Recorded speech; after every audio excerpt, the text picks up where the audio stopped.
Good morning to all. I am PNA of 8A. Today I would like to speak about Rosalind Franklin, a great scientist whose work changed the world of biology.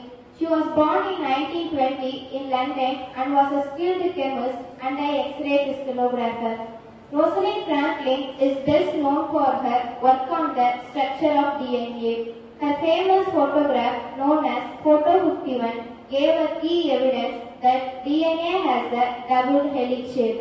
This helped scientists Watson and Crick discover the correct model of DNA. Unfortunately, during her time, her contributions were not fully recognized. But today, we honor her as a pioneer who played a vital role in most important scientific discoveries of 20th century. Rosalind Franklin's story reminds us that science is built on truth and teamwork and that every contribution matters. Thank you.